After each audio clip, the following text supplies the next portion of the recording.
kayak ini Pak, listrik gimana cara dia memecahkan? Iya, iya. Dilatih dapat berpikir kritis. 8, dilatih anak meningkatkan kreativitas. Kreativitas hasil mereka praktek apa? Iya, iya. Nah gitu, itu 8. Tuh. Nomor 9 terkait dengan pengembangan bakat minat. Walaupun murid kita sedikit, apa sih pengembangan bakatnya? Bahasa kita eskul-nya apa? Iya, Pak. Ada itu, Eskul, pasti. harus itu ada. Itu nomor 9. Pasti ada. Nomor 9. Ya. Tidak Nah, nomor 9. Kalau nomor 10, prestasi belajar siswa. Artinya anak prestasi belajar itu tercatat meningkat. Nah, mungkin nanti kita perlu apa tuh? Perlu semacam apa namanya? Marketing. Sekolah kita ini perlu marketing nanti.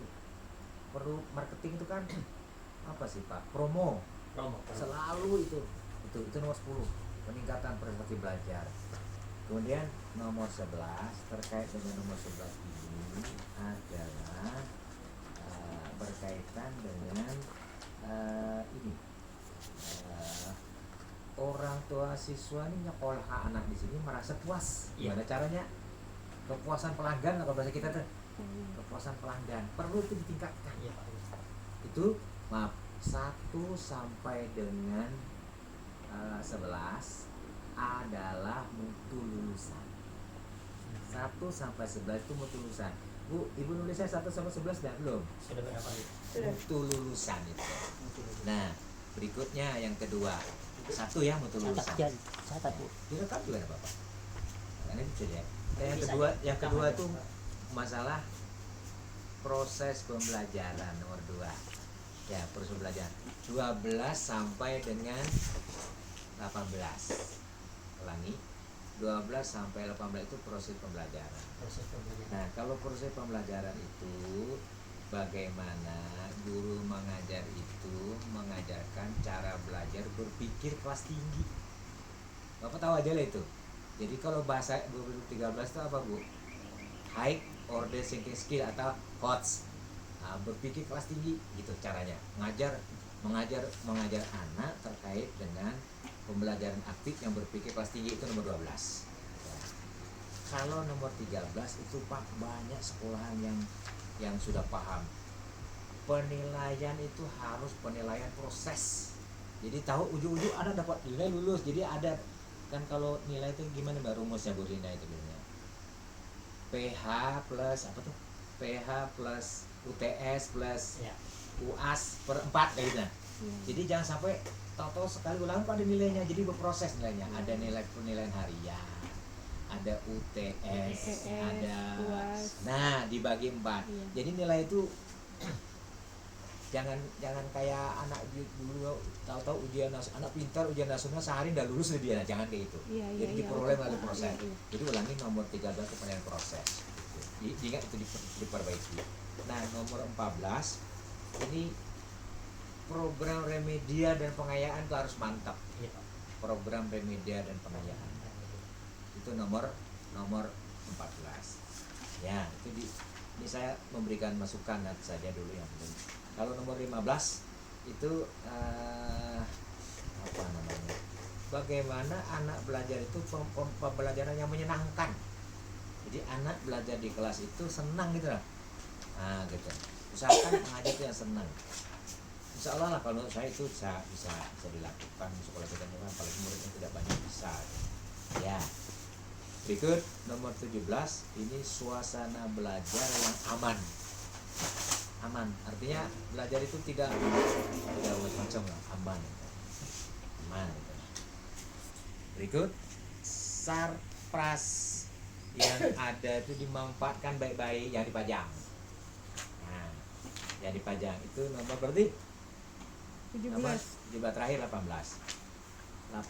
ini terkait dengan itu 18 tadi sarpras ya dimanfaatkan. Iya. Habis 18 berarti kita selesai untuk proses pembelajaran nomor 19. bukan nomor 12 sampai 18. maksud saya 12 sampai 18. Oh iya. 12 sampai. Ya kan? Jadi 12. 1 sampai 11 tadi kan itu mutu lulusan. Iya. Nah sekarang terkait dengan mutu guru Bu. Mutu guru cuma 4. Nah, kalau mutu guru itu bagaimana menyusun RPP itu berbasis TIK. Apa sih berbasis teknologi informasi komunikasi? Komunikasi. RPP itu berbasis TIK, itu aja. Jadi perencanaan pembelajaran oleh TIK. Nah, ini Pak Rahim saya pesan betul loh nomor 19 nih Pak. Nomor 20. Nomor 20 Pak. Guru itu harus memiliki nilai PKG Pak. PKG, penilaian kinerja guru. Jadi guru tuh dinilai setiap tahun satu kali aja PKG. Kalau kepala sekolah kan PKKS. Iya. Nah, kalau guru PKG harus ada raport, itu raport namanya. PKG itu raport guru. Harus punya masing-masing.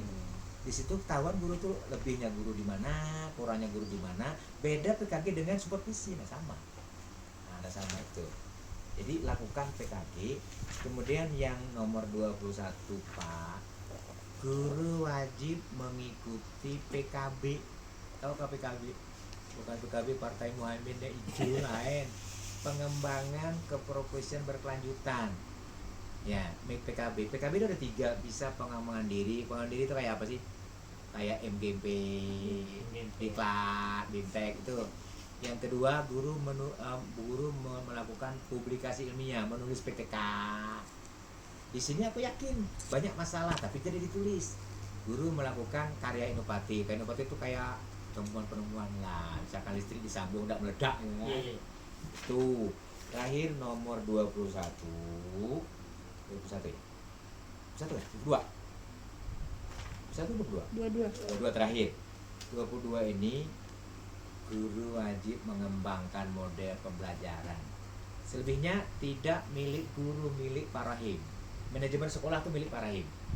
Jadi cuma guru itu aja kerjaannya guru. Selebihnya milik Pak Rahim. Nah, jadi kalau guru apa yang belum ditingkatkan saja. Nah, tadi yang suara saya ada yang saya sampaikan yang sifatnya pribadi, tolong itu ditahan itu. Kalau saya nyampaikan bukan temuan tapi dibenahi. Kalau kita ini kalau dapat lagi nilai di bawah C rasanya bubar. Nah, jadi kita ini berusaha membenahi. Ya, kalau saya pribadi yang penting sekolahan ini punya niat untuk maju ke depan. Insya Allah kita ini juga nanti bisa melihat ke depannya. Kalau menurut saya kan ada prospek ini. Nah, kalau untuk Bapak selaku kepala sekolah, saran saya komite sekolah kan walaupun jauh dia datang itu aja diberikan informasi informasi Pak, artinya Pak begini gitu. Nah ya kita kan kalau yang kayak gitu saya sangat maklum artinya kalau murid kita berapa semuanya? Ya sekarang ini terdaftar 14 Pak. Artinya 14 itu kalau bahasa kita udah cukup kita bayar gaji bulanan. Iya Pak, betul. Iya kan, udah cukup betul, gaji bulanan. Betul. Nah tapi kan itu sebenarnya potensi Pak. Iya. Potensi. Karena kalau namanya kepala sekolah itu harus tahu analisis SWOT. Iya. Analisis SWOT itu singkatan dari apa sih? S-nya itu strong, kekuatan kita apa? Ya kan? Iya. W itu weakness. Weakness itu kekuatan, berarti sebaliknya apa? Kelemahan. Kelemahan. Kemudian O-nya opportunity. Peluangnya apa? Peluangnya opportunity. T-nya threat, ancaman. Nah, kita lihat tuh, kalau kita bisa mengetahui itu, oh ternyata sekolah kita ini kekuatannya ini kelemahannya di pinggir kota. Iya, ya kan, kekuatannya kita ini punya apa, alumni misalkan.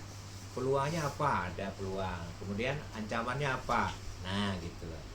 Nah, pesan saya yang penting besok itu Pak mau berapa orang kah muridnya, 15 orang kah atau tambah siapa kah atau siapa yang diganti baju udah urus. Ada di kelas saya supervisi besok 2 kelas. Wajib hukumnya. Karena supervisi itu kan maksudnya observasi, wajib. Kami tidak akan pulang besok kalau belum observasi, bisa nambah semalam. Iya. Wajib, hukumnya wajib. Bisa enggak kita kira-kira besok mau 3 orang di dalam enggak apa-apa. Iya. Artinya bahasa saya besok kita biar hujan-hujan jemput loh murid. Iya Pak. Wajib kami dipoto karena kalau kami tidak bakal bisa memberikan nilai sekolahan kalau belum observasi. Iya. Besok tuh cuman itu, selesai itu kita sudah. Iya Pak. Kan tanya-tanyaan ini kan sudah terwakili. Iya. Gitu. Ada yang ditanya sebelum saya lanjutkan? Masih ada beberapa nomor, terutama untuk Pak Kepala. Tapi perlu saya sampaikan. Ada yang ditanyakan? Belum? Kalau belum, saya lanjutkan. Apa ditanyakan? Iya, silakan kalau tanyakan. Pak Rudi, Ibu Itu Mumpung saya yang tangguh itu maksudnya gimana Pak? tangguh itu jadi gini loh, berperilaku tangguh dan bertanggung jawab. Dikasih tugas dia kerjakan tanpa dia itu mengeluh, tanpa dia itu apa gitu loh. Kemudian sekolah rumahnya jauh datang dia, itu tangguh namanya. Tangguh gitu loh. Hujan datang dia belajar, itu tangguh. Salah satu contoh perilaku tangguh. Bertanggung jawab misalkan saja. Tanggung jawab itu dia PR Bapak tugasin apa, misalkan merakit apa, jadi tanggung jawab. Jadi Bapak jangan sampai terlalu jadi guru tuh permisif. Apa permisif? Kalau orang banyak bilang kada nyaman aku, ndak enakan aku, biarin. Jangan, tetap di deadline. Karena murid itu Pak sedikit ke banyak, tadi di kelompok menjadi 4, ada yang mampu mau, tidak mampu mau, kemudian mampu tidak mau, ada murid itu yang tidak mampu tidak mau. Kalau ketemu mampu mau, dia sudah pinter, mampu mau lagi, didelegasikan aja. Kalau dia tidak mampu, ada kan murid tidak mampu tapi mau tampil, diapain itu? Tidak mampu mau itu dibimbing. Tapi kalau mampu tidak mau, ada kalau anak tuh pintar sebenarnya tapi tidak mau, dimotivasi. Motivasi. Kalau ketemu tidak mampu dan tidak mau, itu instruktif. Instruktif itu suruh dipepet terus, apa dipantau terus. Murid itu mana begitu. Sama dengan karyawan coba di kantor, sama aja kelakuan karyawan itu sama. Kalau yang mampu mau gitu loh.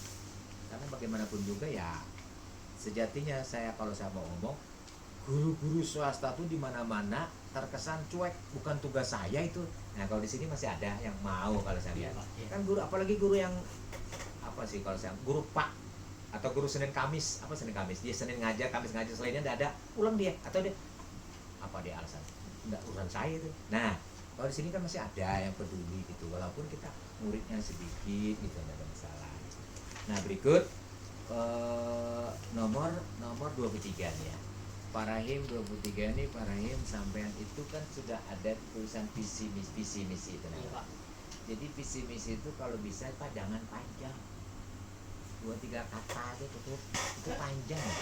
Iya Pak. 2-3 kata, apa itu Pak? Saya kasih tahu ya, unggul dalam mutu,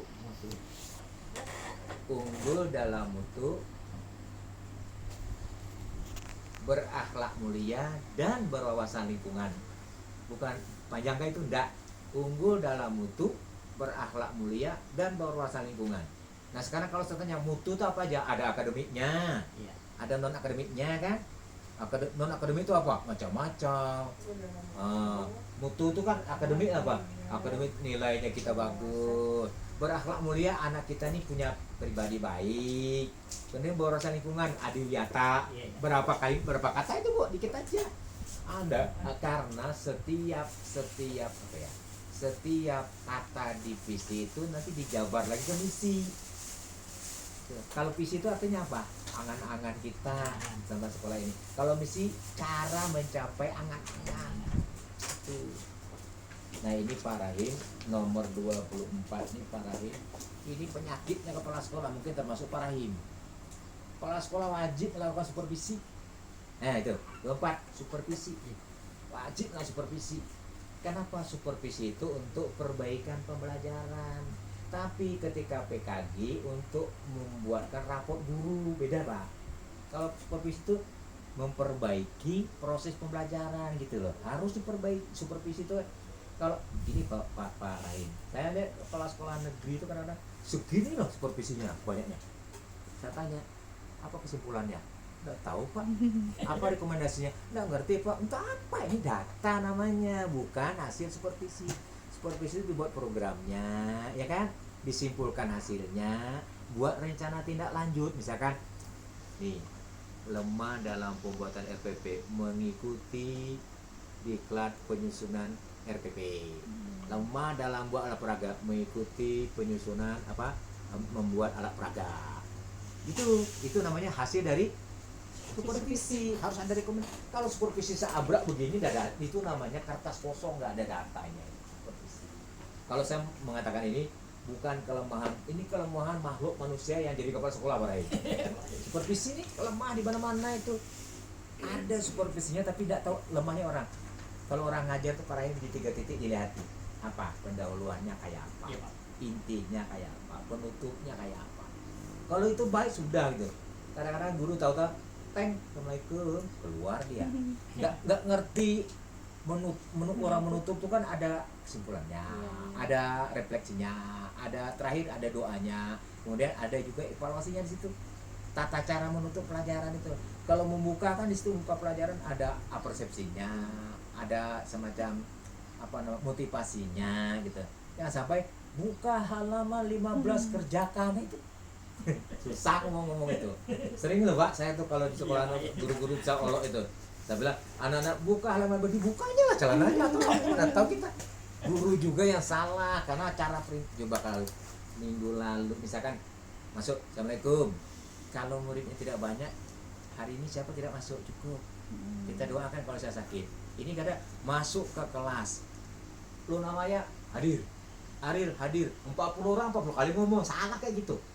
Berikut misalkan cara memotivasi itu kalau murid banyak sedikit nggak apa-apa. Tadi malam sepak bola antara AC Milan sama siapa yang menang? Nggak ada Pak tadi malam yang menang dan itu. Oh berarti kamu paham ya. Arti kita tuh memancing cara berkomunikasi, memotivasi. Ajak dulu berkomunikasi dia. Baru minggu lalu kita belajar tentang apa? Nah itu namanya persepsi. Nah kalau gitu hari ini kita belajar ini nyambung ini. Karena anak kita yang mapel tuh ini guru masuk ini otaknya otaknya banyak yang masukkan. Jadi apa sih itu mengingat kembali, mengaitkan kembali materi lama dengan baru. Jadi jangan sampai langsung gitu nah kalau gitu hari ini kita lanjutkan materi ini. Tapi sebelumnya ditanya-tanya, tanya itulah namanya ya. Berikut terkait dengan tadi supervisi. Nah, Pak, kepala sekolah itu Pak kalau memimpin sekolah ya kayak Bapak ini tadi dikasih tahu Pak Camat andalan walaupun susah. Jadi memiliki jiwa kepemimpinan. Ya, jiwa kepemimpinan. Kalau saya Pak satu aja saya bertanya. Kalau Bapak jawab, kalau Bapak jawab betul, saya bisa kasih A sekolahnya. Kalau Bapak bisa jawab betul, atau guru dulu. Ibu udah lama jadi guru. Coba sebut kompetensi guru itu apa? Kan? Ibu boleh ngomong waduh, tapi itu saya itu olokan saya kepada guru-guru. Ibu nih guru loh. Kompetensi ibu itu cuma 4 harus dikuasai. 1 kompetensi. Kalau ibu mau gampang mengingat keprodaksi. Gampang ingat singkatannya. Keprodaksi. Itu kepribadian, Bu, kompetensi kepribadian. Pro itu Bu profesional. Da itu pedagogik. Si itu sosial. Itu kompetensi ibu tuh. Hanya 4 tuh aja. Keprodasi. Kepala sekolah apa kompetensinya? Bapak tak tanya apa kompetensi sekolah? Bapak tuh udah ngerjakan tapi tidak tahu. Kalau kepala sekolah kemana kau visi Pak? Kemana? Makanya Pak kalau saya menata tuh orang tidak bisa tidur. Kemana kau itu kepribadian? Mana manajerial? Iya. Kau kewirausahaan. Supervisi. C-nya sosial. Nggak usah diulang, saya bercanda aja. Beda lagi Pak dengan pengawas Pak. Kalau pengawas itu ke susu elis. Kepribadian, supervisi manajerial, supervisi akademik, evaluasi pendidikan, dan juga sosial. Kalau saya ngajar kayak gitu, 1 kata aja. Kompetensi ibu guru apa? Apa ya? Itu sudah tahu tuh. Dia sudah ngerjakan hari-hari dia ngerjakan. Sosialnya bagus, sudah profesional bagus. Saya itu Pak kalau guru ngajar tidak pernah saya protes, dia ahli di bidangnya masing-masing. Tidak bisa ganggu itu. Cuma aku tanya, kompetensi ibu apa? Tahu ya. Di mana-mana tuh Bu. C-nya apa tadi Pak? D-nya? Da pedagogik. Pedagogi. Pedagogi. Kalau C-nya tuh sosial. Sosial. Oh, Ibu kalau mau tahu itu buka PKG, buka aja. oh ini pedagogi.